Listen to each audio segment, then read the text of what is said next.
Regulations, oh boy, it's a lot of regulations. Thank you, Vice President Pence, Secretary Chao, Secretary Zinke, and Chris Liddell. Done an incredible job. We're here today for one single reason: to cut the red tape of regulation. For many decades, an ever-growing maze of regulations, rules, restrictions has cost our country trillions and trillions of dollars, millions of jobs, countless American factories, and devastated many industries. But all that has changed the day I took the oath of office, and it's changed rapidly. You've seen what's happened. We've begun the most far-reaching regulatory reform in American history. We've approved long-stalled projects like the Keystone XL and the Dakota Access pipelines. We're cutting years of wasted time and money out of the permitting process for vital infrastructure projects. We're scraping and really doing a job and getting rid of the job-killing regulations that threatened our auto workers and have devastated their jobs over the years, but they're all moving back. They're moving back into our country. Those companies are coming back, and they're coming back fast.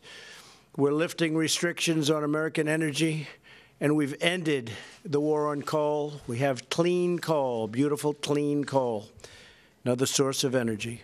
One of the very first actions of my administration was to impose a 2-for-1 rule on new federal regulations. We ordered that for every one new regulation, 2 old regulations must be eliminated. The people in the media heard me say that during the campaign many, many times. As a result, the never-ending growth of red tape in America has come to a sudden, screeching, and beautiful halt.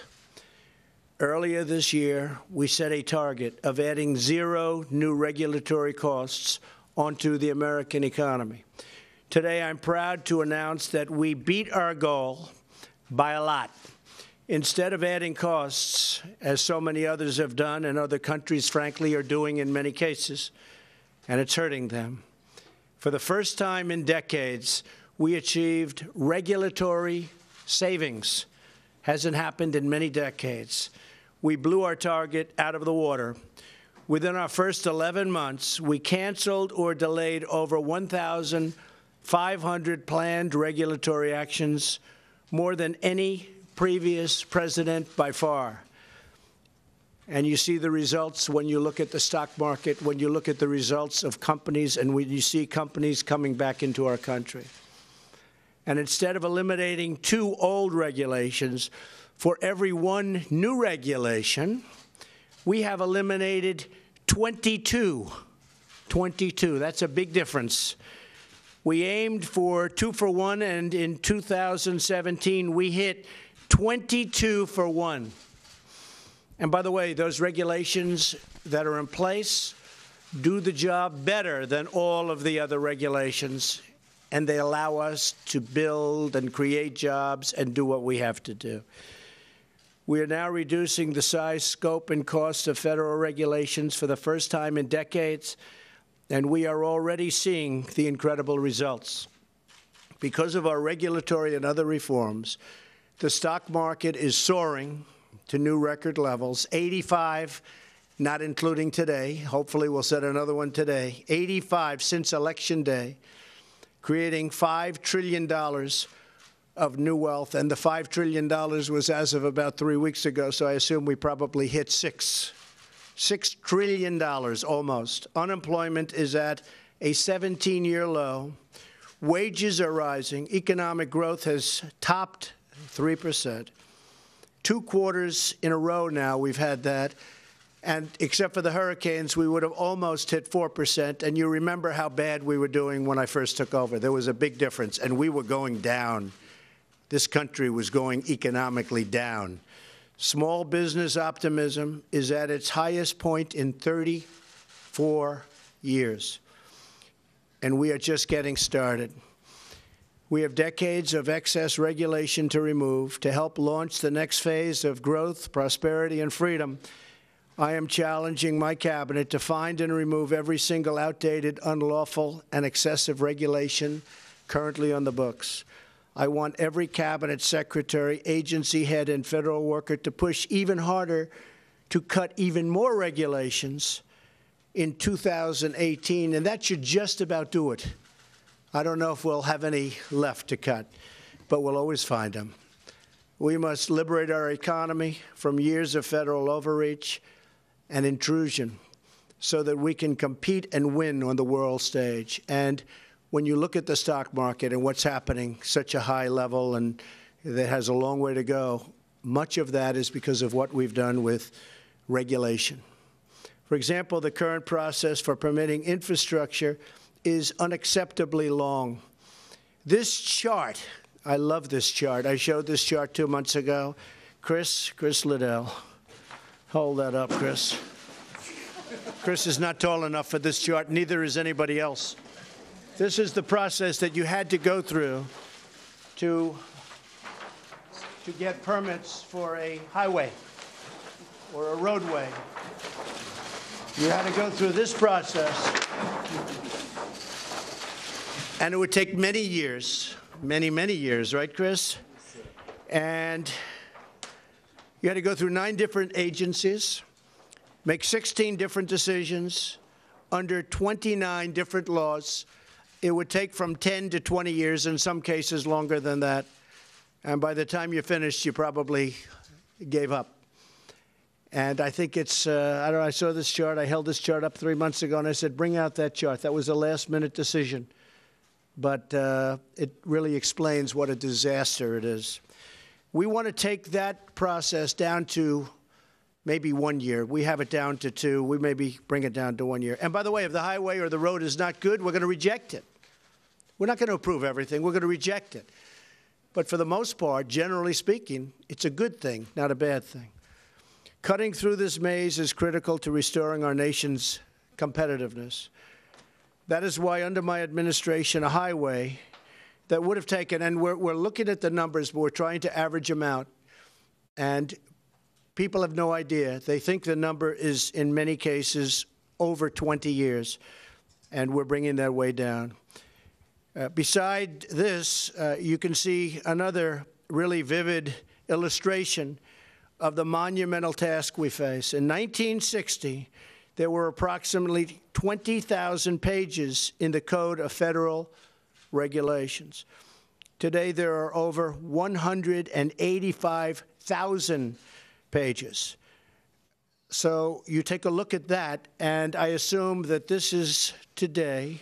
This is 1960. We're going to cut a ribbon because we're getting back below the 1960 level, and we'll be there fairly quickly. We know that some of the rules contained in these pages have been beneficial to our nation, and we're going to keep them. We want to protect our workers, our safety, our health. We want to protect our water. We want to protect our air and our country's natural beauty. But every unnecessary page in these stacks represents hidden tax and harmful burdens to American workers and to American businesses, and in many cases means projects never get off the ground. That's probably the biggest problem. According to a survey by the National Small Business Association, the average small business today spends $83,000 to comply with a single regulation in just its first year of existence. Small business manufacturers also bear an enormous ongoing burden, spending an average of nearly $35,000 per employee each year. Incredible. This excessive regulation does not just threaten our economy, it threatens our entire constitutional system. And it does nothing other than delay and cost much more. It does nothing. Congress has abandoned much of its responsibility to legislate and has instead given unelected regulators and regulators extraordinary power to control the lives of others. The courts have let this massive power grab go almost completely unchecked and have almost always ruled in favor of big government, with billions and billions of dollars wasted. Regulation is a stealth taxation. So many of these enormous regulatory burdens were imposed on our citizens with no vote, no debate, and no accountability. Now there is accountability. By ending excessive regulation, we are defending democracy and draining the swamp. Truly, we are draining the swamp. Unchecked regulation undermines our freedoms and saps our national spirit, destroys our company. We have so many companies that are destroyed by regulation and destroys, obviously, jobs. Today's call to action is about regaining our independence, reclaiming our heritage, and rediscovering what we can achieve when our citizens are free to follow their hearts and chase their dreams. When Americans are free to thrive, innovate, and prosper, there is no challenge too great, no task too large, and no goal beyond our reach. We are a nation of explorers and pioneers and innovators and inventors, and regulations have been hurting that and hurting it badly. We are a nation of people who work hard, dream big, and who never, ever give up. We are Americans, and the future belongs to us. So together, let's cut the red tape. Let's set free our dreams, and yes, let's make America great again. And one of the ways we're going to do that is by getting rid of a lot of unnecessary regulation. Thank you very much. Thank you.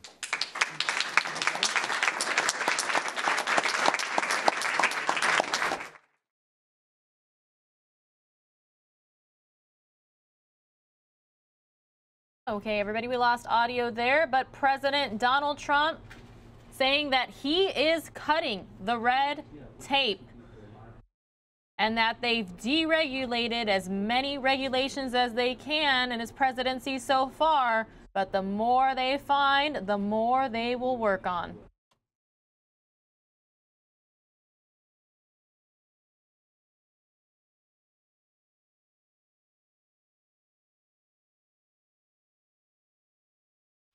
You work so hard on this. Elaine, are you okay? Come on. Yep. You okay? Yep, fine. She has a lot to do with it. She has things called roads. That's a big, and bridges, right? Yes. Okay. 1, 2, 3. Thank you, everybody.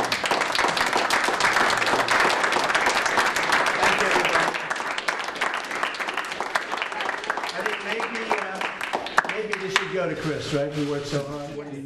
All right, President Trump wrapping up there. He showed a major scroll of what he said people had to go through, particularly states, if they wanted a new road, a new highway,